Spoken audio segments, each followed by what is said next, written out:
Doctor seaward का माननीय Arthur होल्मवुड को पत्र। 6 सितंबर। मेरे प्रिय आर्ट, आज मेरी खबर कुछ अच्छी नहीं है। आज सुबह लूसी की हालत फिर कुछ बिगड़ गई थी। हालांकि इस स्थिति से एक अच्छी बात भी हुई है। श्रीमती वेस्टनरा स्वाभाविक रूप से लूसी को लेकर बहुत चिंतित थी और उन्होंने मुझसे डॉक्टर के रूप में उसकी हालत के बारे में सलाह ली। मैंने इस मौके का फायदा उठाया और उन्हें बताया कि मेरे पुराने गुरु महान विशेषज्ञ वैन हेल्सिंग मेरे साथ रहने के लिए आ रहे हैं और मैं उनके साथ मिलकर लूसी का इलाज उनकी देखरेख में करूंगा।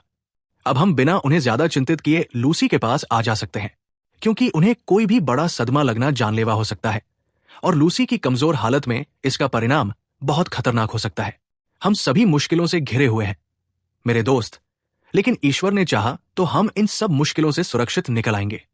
अगर जरूरत पड़ी तो मैं तुम्हें लिखूंगा, इसलिए अगर तुम्हें मेरी ओर से कोई खबर न मिले तो समझ लेना कि मैं बस आगे की खबर का इंतजार कर रहा हूं। जल्दी में, तुम्हारा सदैव जॉन सीवर्ड। डॉक्टर सीवर्ड की डायरी। 7 सितंबर। जब मैं लिवरपूल स्ट्रीट पर वैन हेल्सिंग से मिला तो उसने सबसे पहले मुझसे पूछा, क्या तुमने हमारे उस युवा मित्र से कुछ कहा है? उससे जो उससे प्रेम करता है? मैंने कहा, नहीं, जैसा मैंने अपने तार में कहा था, मैं पहले आपसे मिलना चाहता था। मैंने उसे केवल इतना बताया है कि आप आ रहे हैं क्योंकि मिस वेस्टनरा की तबीयत ठीक नहीं है। मैंने ये भी कहा कि जरूरत पड़ने पर मैं उसे सब कुछ बता दूंगा। ठीक है मेरे दोस्त, उसने कहा, बिल्कुल ठीक। अभी उसका जानना बेहतर नहीं होगा। शायद उसे कभी जानने की जरूरत ही न पड़े, मैं यही प्रार्थना करता हूं। लेकिन अगर जरूरत पड़ी तो उसे सब कुछ बताया जाएगा। और मेरे अच्छे मित्र जॉन, मैं तुम्हें एक बात समझाना चाहता हूं। तुम पागल लोगों के साथ काम करते हो। हर इंसान में किसी न किसी रूप में थोड़ी बहुत पागलपन की बात होती है, और जिस तरह तुम अपने मरीजों के साथ सावधानी से व्यवहार करते हो, उसी तरह तुम्हें ईश्वर के बनाए बाकी पागल लोगों यानी पूरी दुनिया के साथ भी व्यवहार करना चाहिए। तुम अपने मरीजों को यह नहीं बताते कि तुम क्या कर रहे हो और क्यों कर रहे हो। तुम उन्हें यह भी नहीं बताते कि तुम्हारे मन में क्या चल रहा है। इसी तरह अभी जो कुछ हम जानते हैं उसे हमें अपने तक ही रखना चाहिए। ये कहते हुए उसने पहले मेरे सीने पर, फिर मेरे माथे पर हाथ रखा और फिर अपने सीने और माथे की ओर इशारा किया। अभी मेरे मन में कुछ विचार हैं, बाद में मैं तुम्हें उनके बारे में बताऊंगा। मैंने पूछा, अभी क्यों नहीं? शायद इससे कुछ फायदा हो सकता है, हम किसी निर्णय पर पहुंच सकते हैं। उसने मेरी ओर देखा और कहा, मेरे मित्र जॉन, जब गेहूं उग रहा होता है, जब वो अभी पूरी तरह पका भी नहीं होता, जब उसके भीतर अभी धरती का रस मौजूद होता है और सूरज ने उसे सुनहरा रंग देना शुरू भी नहीं किया होता, तब किसान उसकी एक बाल तोड़ता है, उसे अपने खुरदरे हाथों के बीच रगड़ता है, हरी भूसी को फूंक मारकर अलग करता है और कहता है, देखो ये अच्छा गेहूं है, समय आने पर इससे अच्छी फसल होगी। मुझे उसकी बात का मतलब समझ नहीं आया, इसलिए मैंने उसे बता दिया।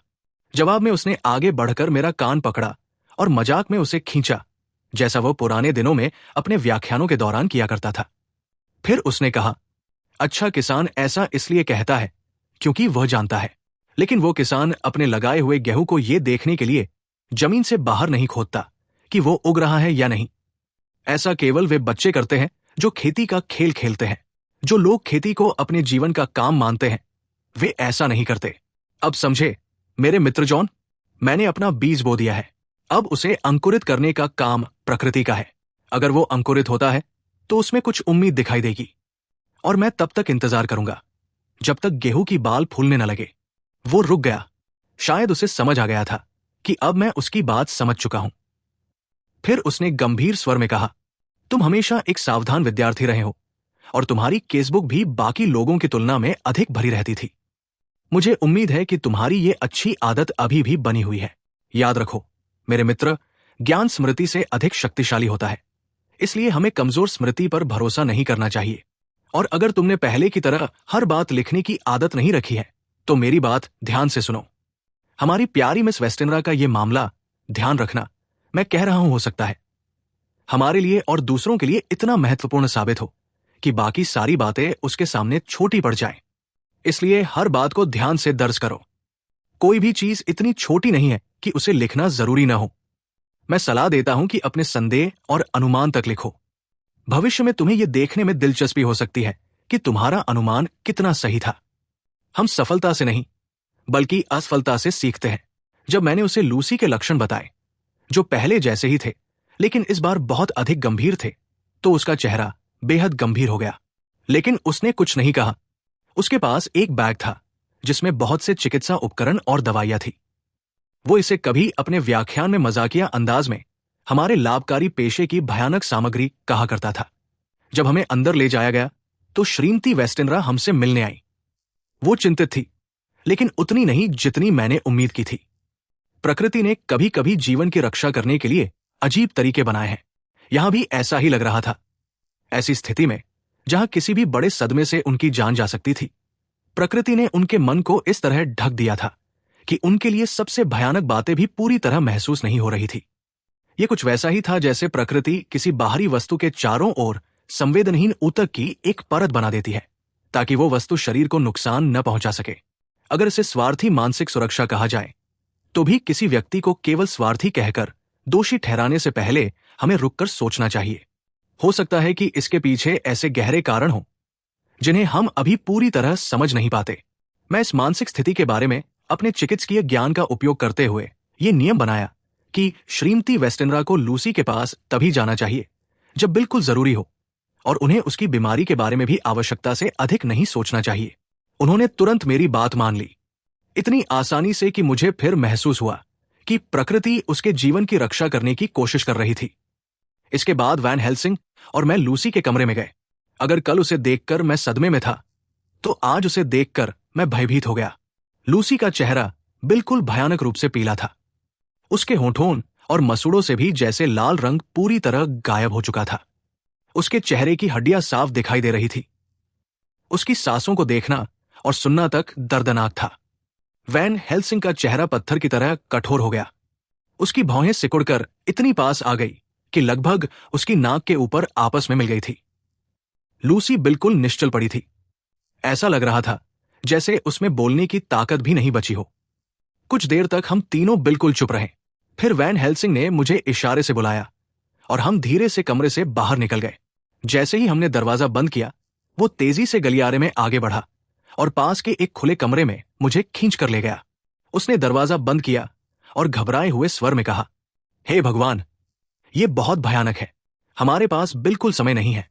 उसके शरीर में इतना खून नहीं बचा कि उसका दिल ठीक से काम करता रहे। तुरंत खून चढ़ाना होगा। ये काम तुम करोगे या मैं?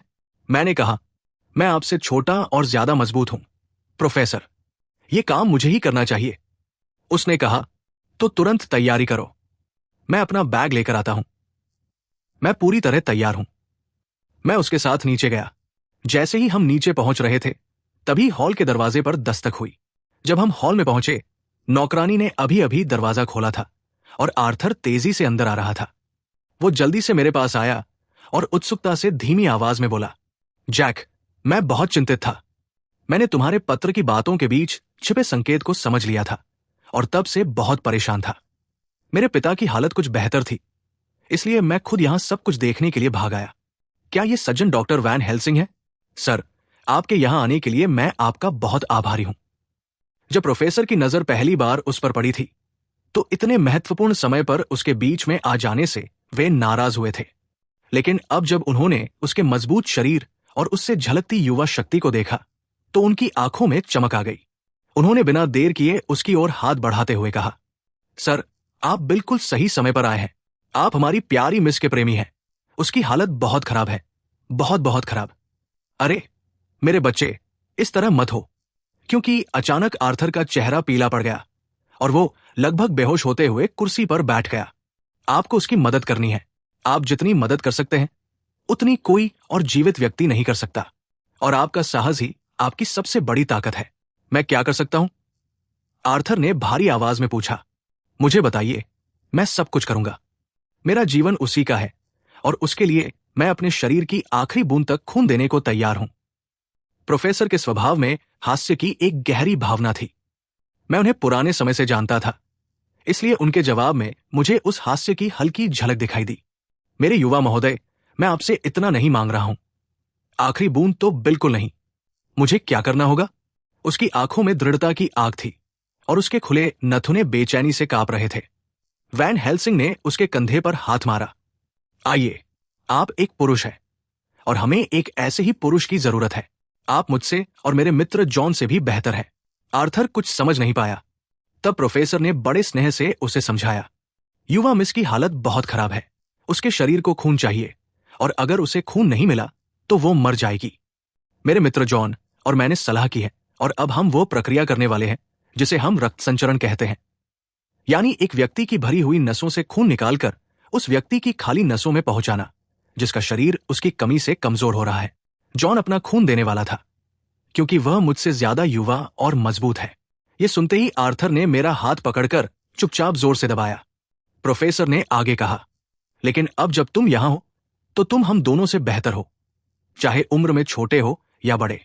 हम लोग दुनिया में विचारों और मानसिक काम में बहुत मेहनत करते हैं, इसलिए हमारी नसें तुम्हारी तरह शांत और हमारा खून तुम्हारी तरह मजबूत नहीं है।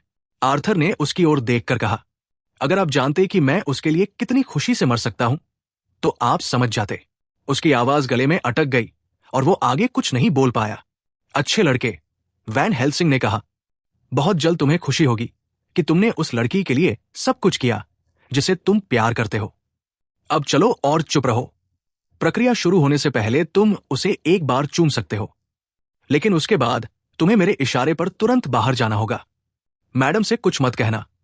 तुम जानते हो कि उनकी हालत कैसी है। उन्हें इस बारे में पता चलना भी एक सदमा होगा और हम कोई जोखिम नहीं ले सकते। चलो। हम सभी लूसी के कमरे में गए। वैन हेल्सिंग के कहने पर आर्थर बाहर ही रुक गया।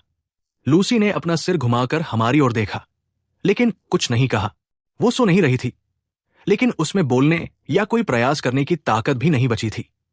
उसकी आंखें ही हमसे बात कर रही थी। वैन हेल्सिंग ने अपने बैग से कुछ सामान निकाला और उन्हें एक छोटी मेज पर रख दिया, जहां से लूसी उन्हें देख नहीं सकती थी।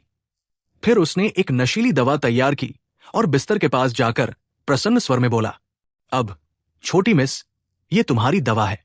एक अच्छी बच्ची की तरह इसे पी लो। देखो, मैं तुम्हें थोड़ा ऊपर उठाता हूं ताकि इसे निगलना आसान हो जाए। हां, बिल्कुल। लूसी ने पूरी कोशिश की और दवा पीने में सफल रही। मुझे यह देखकर आश्चर्य हुआ कि दवा को असर करने में इतना समय क्यों लग रहा था। वास्तव में इससे उसकी कमजोरी की गंभीरता का पता चलता था। समय जैसे खत्म ही नहीं हो रहा था। आखिरकार उसकी पलकों पर नींद उतरने लगी। कुछ देर बाद नशीली दवा ने अपना पूरा असर दिखाया और लूसी गहरी नींद में चली गई। जब प्रोफेसर संतुष्ट हो गए कि वो गहरी नींद में है, तो उन्होंने आर्थर को कमरे में बुलाया और उससे अपना कोट उतारने को कहा। फिर उन्होंने कहा, जब तक मैं मेज को यहां लाता हूं, तुम उसे एक छोटा सा चुंबन दे सकते हो। मित्र जॉन, मेरी मदद करो। इसलिए जब आर्थर लूसी के पास झुका तो हम दोनों ने दूसरी ओर देखना शुरू कर दिया। वैन हेल्सिंग ने मेरी ओर देखकर कहा, वो बहुत युवा और मजबूत है और उसका खून इतना शुद्ध है कि हमें इसे किसी विशेष प्रक्रिया से तैयार करने की जरूरत नहीं पड़ेगी। इसके बाद वैन हेल्सिंग ने पूरी तेजी और बिल्कुल व्यवस्थित तरीके से रक्त संचरण की प्रक्रिया शुरू कर दी। जैसे जैसे खून लूसी के शरीर में पहुंचने लगा, उसके पीले गालों में जैसे धीरे धीरे जीवन लौटने लगा। दूसरी ओर आर्थर का चेहरा लगातार पीला पड़ता जा रहा था, लेकिन उसके चेहरे पर खुशी साफ चमक रही थी। कुछ समय बाद मैं चिंतित होने लगा, क्योंकि आर्थर के शरीर से खून निकलने का असर उस पर पड़ रहा था। वो बहुत मजबूत आदमी था, फिर भी उसका शरीर कमजोर हो रहा था। इससे मुझे अंदाजा हुआ कि लूसी के शरीर ने कितनी भयानक कमजोरी झेली होगी। जिस मात्रा में खून आर्थर को कमजोर कर रही थी, उतनी ही मात्रा केवल लूसी को थोड़ा सा जीवन वापस दे रही थी। लेकिन प्रोफेसर का चेहरा बिल्कुल गंभीर था। वो घड़ी पर नजर रखे खड़े थे और कभी लूसी को तो कभी आर्थर को देख रहे थे। मुझे अपने दिल की धड़कन तक सुनाई दे रही थी। कुछ देर बाद उन्होंने बहुत धीमी आवाज में कहा, एक पल भी मत हिलो, इतना काफी है, तुम उसकी देखभाल करो। मैं लूसी को देखता हूं। जब सब कुछ खत्म हो गया तो मैं साफ देख सकता था कि आर्थर कितना कमजोर हो चुका था। मैंने उसके घाव पर पट्टी बांधी और उसे वहां से ले जाने के लिए उसका हाथ पकड़ा। तभी वैन हेल्सिंग ने बिना पीछे मुड़े कहा, मानो उसकी आंखें सिर के पीछे भी हों, मुझे लगता है इस बहादुर प्रेमी को एक और चुंबन मिलना चाहिए। वो उसे अभी पा सकता है। अब जब वो अपना काम पूरा कर चुका था, उसने लूसी के सिर के नीचे तकिया ठीक किया। ऐसा करते समय उसकी गर्दन के चारों ओर बंधी वो पतली काली मखमली पट्टी, जिसे वो हमेशा पहने रहती थी और जिसमें उसके प्रेमी आर्थर द्वारा दिया गया पुराना हीरे का बकल लगा था, थोड़ी ऊपर खिसक गई। उसके नीचे उसकी गर्दन पर लाल निशान दिखाई दिया। आर्थर ने उस निशान को नहीं देखा, लेकिन मैंने वैन हेल्सिंग की गहरी सांस खींचने की आवाज साफ सुनी। भावनाएं प्रकट करने का ये उसका एक खास तरीका था। उसने उस समय कुछ नहीं कहा, बस मेरी ओर मुड़कर बोला, अब हमारे बहादुर युवा प्रेमी को नीचे ले जाओ। उसे थोड़ी पोर्ट वाइन दो और कुछ देर आराम करने दो। इसके बाद उसे घर जाना चाहिए और अच्छी तरह आराम करना चाहिए। उसे भरपूर नींद लेनी होगी और खूब खाना होगा, ताकि जो कुछ उसने अपने प्रेम के लिए दिया है उसकी भरपाई हो सके। उसे यहां नहीं रुकना चाहिए। एक क्षण रुकिए। मुझे लगता है, सर, आप इस बात को लेकर चिंतित हैं कि इसका परिणाम क्या होगा, इसलिए इस चिंता को अपने साथ घर ले जाइए। लेकिन यह विश्वास रखिए कि यह प्रक्रिया हर तरह से सफल रही है। आपने इस बार उसकी जान बचा ली है। अब आप घर जाकर निश्चिंत होकर आराम कर सकते हैं कि आपने जो कुछ कर सकते थे वो सब किया। जब वो पूरी तरह ठीक हो जाएगी, तब मैं उसे सब कुछ बता दूंगा। आपने उसके लिए जो किया है, उसके कारण वो आपसे कम प्रेम नहीं करेगी। अलविदा। आर्थर के चले जाने के बाद मैं फिर कमरे में लौट आया। लूसी शांतिपूर्वक सो रही थी, लेकिन अब उसकी सांसें पहले से अधिक मजबूत थी। मैं देख सकता था कि हर सांस के साथ उसकी छाती उठ रही थी और बिस्तर की चादर भी ऊपर नीचे हो रही थी। बिस्तर के पास वैन हेल्सिंग बैठा उसे ध्यान से देख रहा था। उसकी गर्दन पर बंधी मखमली पट्टी फिर से उस लाल निशान को ढक चुकी थी। मैंने प्रोफेसर से धीमी आवाज में पूछा, उसकी गर्दन पर जो निशान है उसके बारे में आपका क्या विचार है? उन्होंने मेरी ओर देखा और पूछा, तुम्हारा क्या विचार है? मैंने अभी तक उसकी जांच नहीं की है, मैंने उत्तर दिया। इसके बाद मैंने उसी समय उसकी गर्दन से वो पट्टी खोल दी। बाहरी गले की नस के ठीक ऊपर 2 छोटे छेद दिखाई दिए। वे बहुत बड़े नहीं थे, लेकिन देखने में बिल्कुल स्वस्थ नहीं लग रहे थे। बीमारी का कोई स्पष्ट संकेत नहीं था, लेकिन उन घावों के किनारे सफेद और घिसे हुए दिखाई दे रहे थे, जैसे किसी चीज ने उन्हें बार बार रगड़ा हो। मेरे मन में तुरंत विचार आया कि शायद यही घाव उसके शरीर से इतनी बड़ी मात्रा में खून निकलने का कारण हो सकता है। लेकिन जैसे ही यह विचार आया, मैंने उसे तुरंत खारिज कर दिया। ऐसा हो ही नहीं सकता था। अगर उस छोटी सी चोट से इतना खून निकला होता कि उसका चेहरा पहले जैसा इतना पीला पड़ जाता, तो पूरा बिस्तर खून से लाल हो गया होता। वैन हेल्सिंग ने पूछा, तो? मैंने कहा, मैं कुछ समझ नहीं पा रहा हूं। प्रोफेसर खड़े हो गए। मुझे आज रात वापस एम्स्टर्डम जाना होगा। वहां कुछ किताबें और दूसरी चीजें हैं जिनकी मुझे जरूरत है। तुम्हें पूरी रात यही रहना होगा और अपनी नजर एक पल के लिए भी उससे नहीं हटानी है। मैंने पूछा, क्या मेरे लिए कोई नर्स होगी? उन्होंने कहा, तुम और मैं ही उसके लिए सबसे अच्छे नर्स हैं। तुम पूरी रात उसकी निगरानी करोगे। ध्यान रखना कि उसे पर्याप्त भोजन मिले और कोई भी चीज उसे परेशान न करे। तुम्हें पूरी रात सोना नहीं है। बाद में हम दोनों आराम कर सकते हैं। मैं जितनी जल्दी हो सके वापस आऊंगा और फिर हम शुरुआत कर सकते हैं। मैंने हैरानी से पूछा, शुरुआत? आपका मतलब क्या है? हम देखेंगे, उसने जवाब दिया और जल्दी से कमरे से बाहर निकल गया। लेकिन एक क्षण बाद वो फिर वापस आया। उसने दरवाजे के अंदर अपना सिर किया और चेतावनी देते हुए एक उंगली उठाकर कहा, याद रखना, अब उसकी जिम्मेदारी तुम्हारी है। अगर तुम उसे छोड़कर चले गए और उसे कुछ हो गया तो जीवन भर तुम्हें चैन की नींद नहीं आएगी। डॉक्टर सीवर्ड की डायरी, जारी 8 सितंबर। मैंने पूरी रात लूसी के पास बैठकर बिताई। शाम ढलते ढलते नशीली दवा का असर खत्म हो गया और वो स्वाभाविक रूप से जाग गई। वो उस लूसी से बिल्कुल अलग लग रही थी जिसे मैंने रक्त संचरण से पहले देखा था। उसका मन भी काफी प्रसन्न था। वो खुश और उत्साहित दिखाई दे रही थी, लेकिन मैं उसके शरीर में आई उस भयंकर कमजोरी के स्पष्ट संकेत देख सकता था जिससे वो अभी अभी गुजरी थी। जब मैंने श्रीमती वेस्टना को बताया कि डॉक्टर वैन हेल्सिंग ने मुझे पूरी रात लूसी के साथ जाकर रहने का निर्देश दिया है, तो उन्होंने लगभग मेरी बात का मजाक ही उड़ाया। उन्होंने अपनी बेटी की वापस आई ताकत और अच्छे मूड की ओर इशारा करते हुए कहा कि इसकी कोई जरूरत नहीं है। लेकिन मैं अपने निर्णय पर कायम रहा और पूरी रात उसकी निगरानी करने की तैयारी कर ली। जब उसकी नौकरानी ने उसे रात के लिए तैयार कर दिया, तब मैं खाना खाकर उसके कमरे में गया और उसके बिस्तर के पास बैठ गया। उसे मेरे वहां रहने पर कोई आपत्ति नहीं थी। जब भी हमारी नजरें मिलती, वो मुझे आभार भरी नजरों से देखती। काफी देर बाद मुझे लगा कि वो सोने वाली है, लेकिन अचानक उसने जैसे खुद को संभाला और नींद को दूर कर दिया। यह स्पष्ट था कि वो सोना नहीं चाहती थी। इसलिए मैंने सीधे उससे पूछा, तुम सोना नहीं चाहती? नहीं, मुझे डर लगता है। सोने से डर लगता है? क्यों? नींद तो ऐसी चीज है जिसकी हम सभी इच्छा करते हैं, लेकिन अगर तुम मेरी तरह होते तो ऐसा नहीं कहते। अगर तुम्हारे लिए नींद डरावनी घटनाओं के आने का संकेत होती तो तुम भी उससे डरते। डरावनी घटनाओं का संकेत? आखिर तुम्हारा मतलब क्या है? मुझे नहीं पता। ओह, मुझे सच में नहीं पता। और यही तो सबसे भयानक बात है। जब मैं सोती हूं तो ये सारी कमजोरी मेरे ऊपर फिर से हावी हो जाती है। इसलिए अब मुझे सोने के विचार से ही डर लगता है।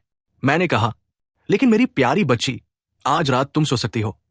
मैं यहां तुम्हारी निगरानी कर रहा हूं और मैं वादा करता हूं कि कुछ भी नहीं होगा। मुझे तुम पर भरोसा है, उसने कहा। मैंने उसी अवसर का फायदा उठाते हुए कहा, मैं वादा करता हूं कि अगर मुझे तुम्हारे बुरे सपने देखने का कोई भी संकेत मिला तो मैं तुम्हें तुरंत जगा दूंगा। सच? तुम ऐसा करोगे? सचमुच? तुम मेरे लिए कितने अच्छे हो। तब मैं सो जाऊंगी। इतना कहते ही उसने राहत की एक गहरी सांस ली और पीछे लेटकर सो गई। पूरी रात मैं उसके पास बैठा उसकी निगरानी करता रहा। वो बिल्कुल नहीं हिली। वो लगातार गहरी, शांत और जीवन देने वाली नींद में सोती रही। उसके होंठ थोड़े खुले हुए थे और उसकी छाती पेंडुलम की तरह नियमित रूप से ऊपर नीचे हो रही थी। उसके चेहरे पर मुस्कान थी और साफ दिखाई दे रहा था कि कोई बुरा सपना उसकी शांति को भंग नहीं कर रहा था। सुबह सुबह उसकी नौकरानी आ गई।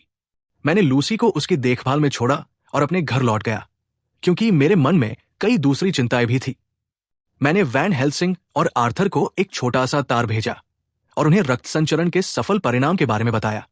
मेरे अपने काम का बहुत सा पुराना बकाया था, जिसे पूरा करने में पूरा दिन लग गया। जब मैं अपने रक्त खाने वाले मरीज की स्थिति के बारे में पूछ सका, तब तक अंधेरा हो चुका था। उसकी खबर अच्छी थी। पिछले पूरे दिन और रात वो बिल्कुल शांत रहा था। जब मैं रात का खाना खा रहा था, तभी एम्स्टर्डम से वैन हेल्सिंग का एक तार आया। उसने सुझाव दिया था कि मैं आज रात हिलिंगहैम में रहूं, क्योंकि वहां मेरा मौजूद रहना बेहतर होगा। उसने ये भी बताया कि वो रात की ट्रेन से रवाना हो रहा है और सुबह जल्दी मेरे साथ आ जाएगा। 9 सितंबर, जब मैं हिलिंगहैम पहुंचा, तब मैं बहुत थका हुआ था। लगातार 2 रातों से मुझे ठीक से नींद नहीं मिली थी और मेरा दिमाग अब उस सुनपन को महसूस करने लगा था, जो अत्यधिक मानसिक थकान का संकेत होता है। लूसी जाग रही थी और उसका मूड बहुत अच्छा था। जब उसने मुझसे हाथ मिलाया तो उसने सीधे मेरे चेहरे की ओर देखा और कहा, आज रात तुम मेरे लिए जागोगे नहीं। तुम बहुत थके हुए हो। मैं अब बिल्कुल ठीक हूं। सच में, मैं बिल्कुल ठीक हूं। और अगर आज रात किसी को जागकर दूसरे की देखभाल करनी ही है तो मैं तुम्हारे साथ जागूंगी। मैंने इस बात पर बहस नहीं की और जाकर खाना खाया। लूसी भी मेरे साथ आई। उसकी प्यारी संगति के कारण मैंने बहुत अच्छा भोजन किया और बेहतरीन पोर्ट वाइन के 2 गिलास भी पिए। इसके बाद लूसी मुझे ऊपर ले गई और उसने मेरे लिए अपने कमरे के ठीक बगल वाला कमरा दिखाया। वहां एक आरामदायक आग जल रही थी। उसने कहा, अब तुम्हें यही रुकना है। मैं अपना दरवाजा और तुम्हारे कमरे का दरवाजा दोनों खुले रखूंगी। तुम सोफे पर लेट सकते हो, क्योंकि मैं जानती हूं कि तुम डॉक्टरों में से किसी को भी तब तक बिस्तर पर जाने के लिए मजबूर नहीं किया जा सकता जब तक कहीं कोई मरीज मौजूद हो। अगर मुझे किसी चीज की जरूरत होगी तो मैं तुम्हें आवाज दूंगी और तुम तुरंत मेरे पास आ जाना। मैं उसकी बात मानने के अलावा कुछ कर ही नहीं सकता था, क्योंकि मैं बेहद थका हुआ था और अगर कोशिश भी करता तो पूरी रात जाग नहीं सकता था। इसलिए जब उसने दोबारा वादा किया कि जरूरत पड़ने पर वो मुझे बुला लेगी, तो मैं सोफे पर लेट गया और कुछ ही देर में सब कुछ भूलकर गहरी नींद में चला गया। लूसी वेस्टेनरा की डायरी, 9 सितंबर। आज रात मैं बहुत खुश महसूस कर रही हूं। मैं इतनी बुरी तरह कमजोर हो गई थी कि अब सोच पाना और इधर उधर चल पाना भी ऐसा लग रहा है जैसे लंबे समय तक छाए ठंडे और उदास आसमान के बाद अचानक धूप निकल आए। पता नहीं क्यों, लेकिन आजकल मुझे आर्थर अपने बहुत बहुत करीब महसूस होता है। ऐसा लगता है जैसे उसकी मौजूदगी मेरे चारों ओर गर्माहट बनकर फैली हुई है। शायद बीमारी और कमजोरी इंसान को स्वार्थी बना देती है। वे हमारी अंदर की नजर और हमारी सहानुभूति को खुद पर केंद्रित कर देती है। लेकिन जब शरीर स्वस्थ और मजबूत होता है तो प्रेम को खुलकर बहने की आजादी मिलती है। तब हमारा मन और हमारी भावनाएं जहां चाहें वहां जा सकती है। मैं जानती हूं कि मेरे विचार कहाँ जा रहे हैं। काश आर्थर भी ये जान पाता। मेरे प्रिय आर्थर, जब तुम सो रहे हो तो शायद तुम्हारे कान भी वैसे ही गुदगुदाते होंगे जैसे जागते हुए मेरे कान गुदगुदाते हैं। ओह, पिछली रात की नींद कितनी सुखद थी। मैं कितनी गहरी नींद सोई थी।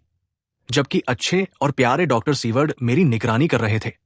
और आज रात भी मुझे सोने से डर नहीं लगेगा, क्योंकि वो पास ही है और जब भी मुझे जरूरत होगी मैं उन्हें बुला सकती हूं। हर उस व्यक्ति को धन्यवाद जिसने मेरे लिए इतना कुछ किया। ईश्वर को धन्यवाद। शुभरात्रि, आर्थर।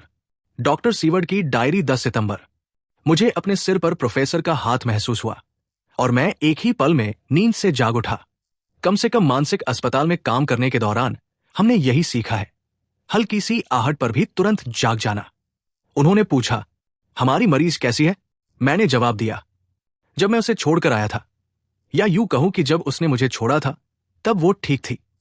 आओ चलकर देखते हैं, उन्होंने कहा। हम दोनों उसके कमरे में गए। खिड़की का पर्दा नीचे गिरा हुआ था। मैं धीरे से उसे उठाने के लिए आगे बढ़ा, जबकि वैन हेल्सिंग बिल्ली की तरह बेहद शांत कदमों से बिस्तर की ओर बढ़ गया। जैसे ही मैंने पर्दा उठाया और सुबह की धूप कमरे में भर गई, मैंने प्रोफेसर की धीमी लेकिन भयभीत सांस की आवाज सुनी। मैं जानता था कि वो ऐसी आवाज बहुत कम निकालता था। उसे सुनते ही मेरे दिल में एक भयानक डर दौड़ गया। मैं उसकी ओर मुड़ा तो वो पीछे हट चुका था। उसके चेहरे से निकली भयावह चीख, गॉड इन हिमल, हे भगवान! उसके पीड़ा से भरे चेहरे को देखकर और भी डरावनी लग रही थी। उसने अपना हाथ उठाकर बिस्तर की ओर इशारा किया। उसका मजबूत चेहरा अब राख की तरह सफेद पड़ गया था। मेरे घुटने कांपने लगे। वहां बिस्तर पर बेचारी लूसी ऐसी पड़ी थी जैसे बेहोश हो। वो पहले से भी कहीं ज्यादा भयानक रूप से सफेद और कमजोर दिखाई दे रही थी। यहां तक कि उसके होंठ भी सफेद पड़ चुके थे और उसके मसूड़े दांतों से पीछे खिंचे हुए दिखाई दे रहे थे, ठीक वैसे ही जैसे किसी लंबे समय तक बीमार रहने वाले मृत व्यक्ति के चेहरे पर दिखाई देते हैं। वैन हेल्सिंग ने गुस्से में अपना पैर पटकने के लिए उठाया, लेकिन जीवन भर की आदत और अपने ऊपर नियंत्रण ने उसे रोक लिया। उसने पैर धीरे से नीचे रख दिया। जल्दी, उसने कहा, ब्रांडी लाओ। मैं भोजन कक्ष की ओर दौड़ा और शराब की बोतल लेकर वापस आया। उसने लूसी के सफेद पड़ चुके होठों को ब्रांडी से गीला किया। फिर हम दोनों ने उसके हाथों की हथेलियों, कलाई और हृदय के पास रगड़ना शुरू किया। उसने उसके दिल की धड़कन जांची। कुछ क्षणों तक बेहद तनावपूर्ण इंतजार करने के बाद उसने कहा, अभी बहुत देर नहीं हुई है। उसका दिल धड़क रहा है, हालांकि बहुत कमजोर है।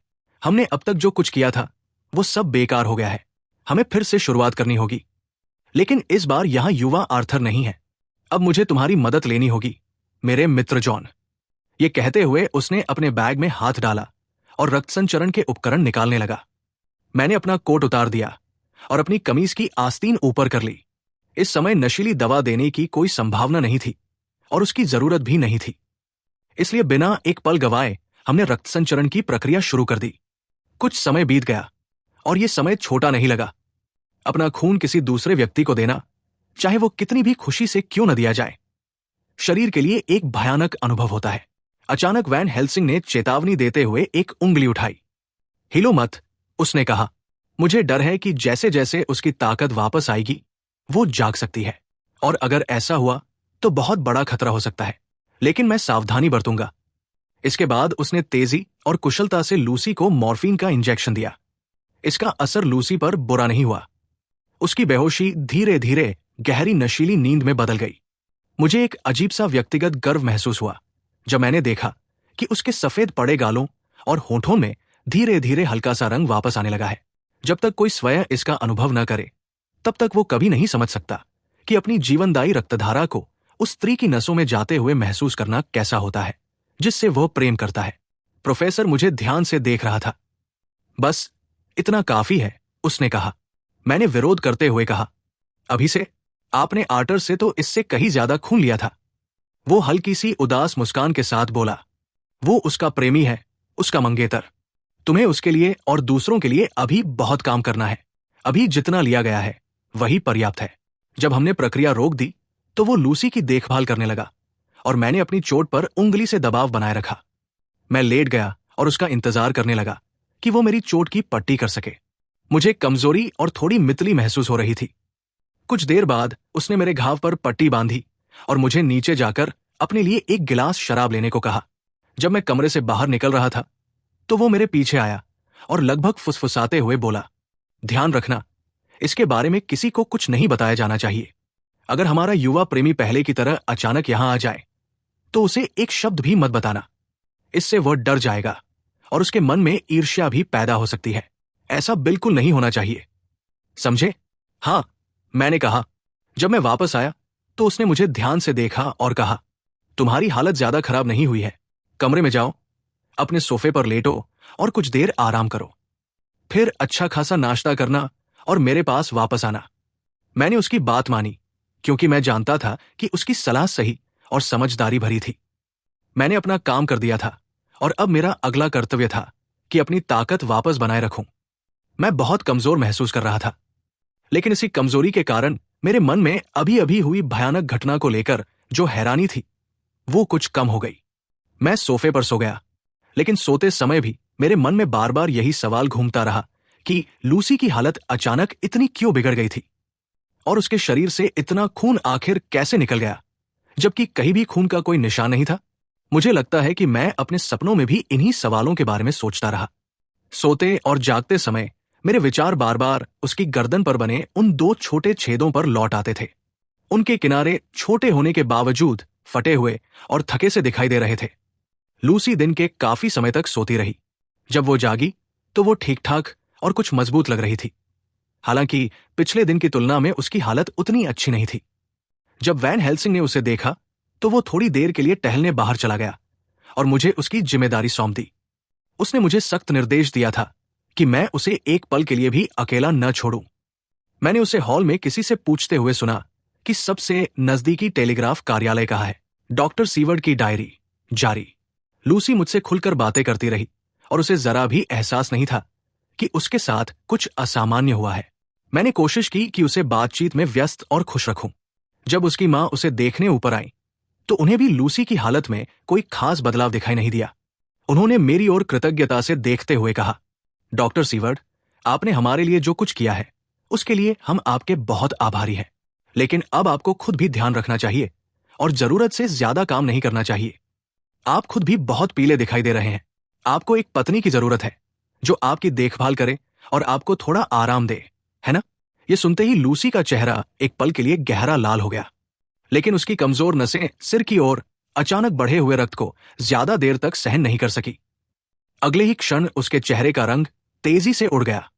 उसने मेरी ओर विनती भरी नजरों से देखा। मैं मुस्कुराया, सिर हिलाया और अपनी उंगली होठों पर रखकर उसे चुप रहने का संकेत दिया। उसने एक लंबी सांस ली और अपने तकियों के बीच फिर से लेट गई।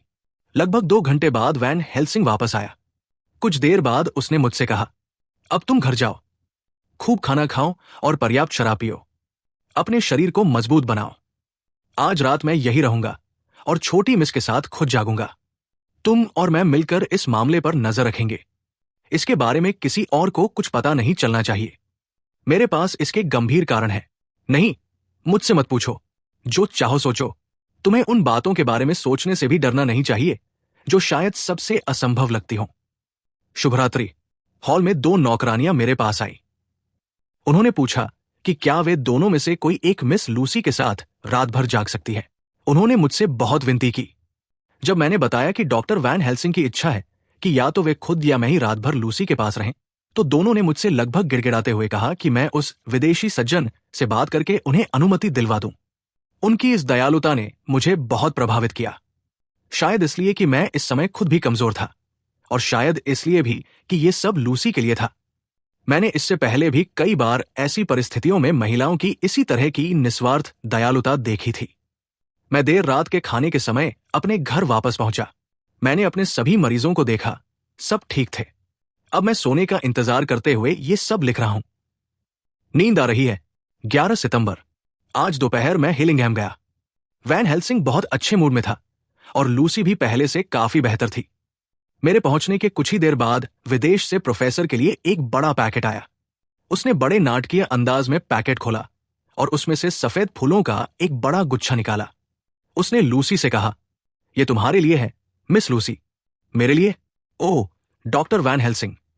हाँ, मेरी प्यारी बच्ची, लेकिन इन्हें खेलने के लिए नहीं दिया गया है। ये दवा है। लूसी ने यह सुनकर अजीब सा चेहरा बनाया।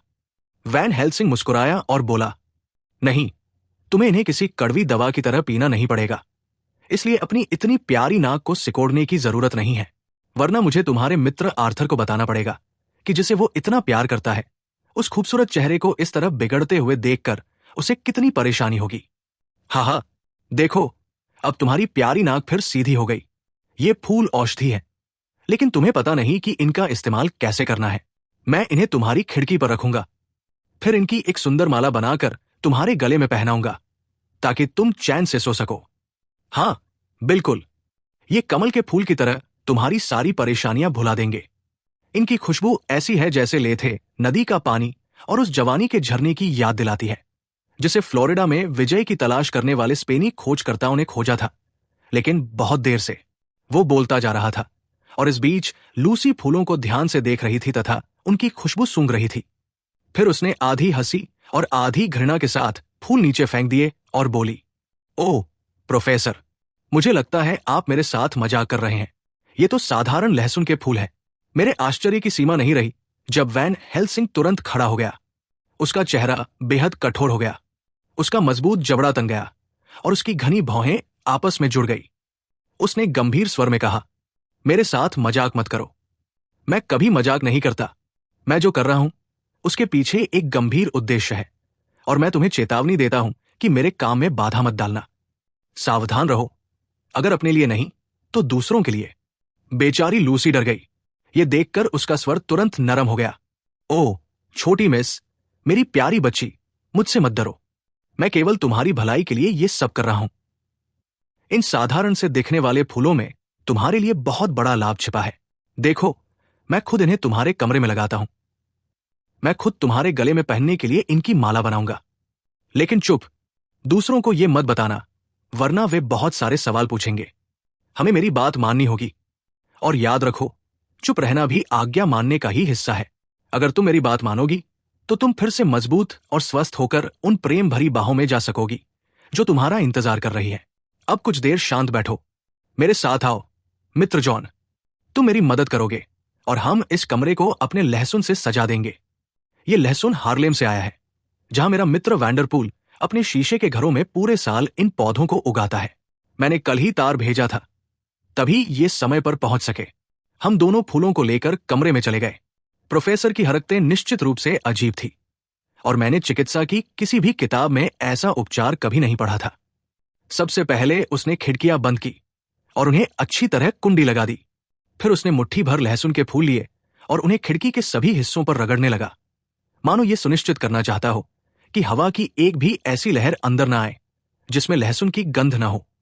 इसके बाद उसने लहसुन के फूलों को दरवाजे की चौखट पर भी ऊपर, नीचे और दोनों तरफ अच्छी तरह रगड़ा। फिर उसने यही काम कमरे की चिमनी के चारों ओर भी किया। मुझे ये सब बहुत अजीब और लगभग हास्यास्पद लग रहा था। आखिरकार मैंने कहा, प्रोफेसर, मैं जानता हूं कि आप जो भी करते हैं उसके पीछे कोई न कोई कारण जरूर होता है, लेकिन ये काम मुझे बिल्कुल समझ नहीं आ रहा। अच्छा हुआ कि यहां कोई संदेह करने वाला व्यक्ति नहीं है, वरना वो कहता कि आप किसी बुरी आत्मा को कमरे से दूर रखने के लिए कोई जादू कर रहे हैं। शायद मैं सचमुच ऐसा ही कर रहा हूं, उसने शांत स्वर में उत्तर दिया। इसके बाद उसने लूसी के गले में पहनने के लिए लहसुन की माला बनानी शुरू कर दी। हमने इंतजार किया जब तक लूसी रात के लिए तैयार नहीं हो गई। जब वो बिस्तर पर लेट गई तो वैन हेल्सिंग ने खुद उसके गले में लहसुन की माला पहना दी। उसने लूसी से आखिरी बात कही, ध्यान रखना कि ये माला अपनी जगह से हिले नहीं, और चाहे कमरा कितना भी बंद और घुटन भरा क्यों न लगे, आज रात खिड़की या दरवाजा बिल्कुल मत खोलना। लूसी ने कहा, मैं वादा करती हूं, और आप दोनों ने मेरे लिए जो कुछ किया है उसके लिए मैं आपको 1000 बार धन्यवाद देती हूं। ओह, मैंने ऐसा क्या किया है कि मुझे इतने अच्छे दोस्त मिले? जब हम घर से बाहर निकले और मेरी प्रतीक्षा कर रही गाड़ी में बैठ गए तो वैन हेल्सिंग ने कहा, आज रात मैं शांति से सो सकता हूं, और मुझे नींद की बहुत जरूरत है। 2 रातों की यात्रा, दिन के समय बहुत पढ़ाई, अगले दिन की चिंता और फिर पूरी रात बिना पलक झपकाए जागना। इन सब के बाद अब मुझे आराम चाहिए।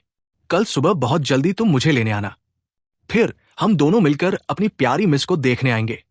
मेरे इस जादू के कारण वो पहले से कहीं ज्यादा मजबूत होगी। हाँ, वो इतना आत्मविश्वास से बोल रहा था कि मुझे डर सा लगने लगा।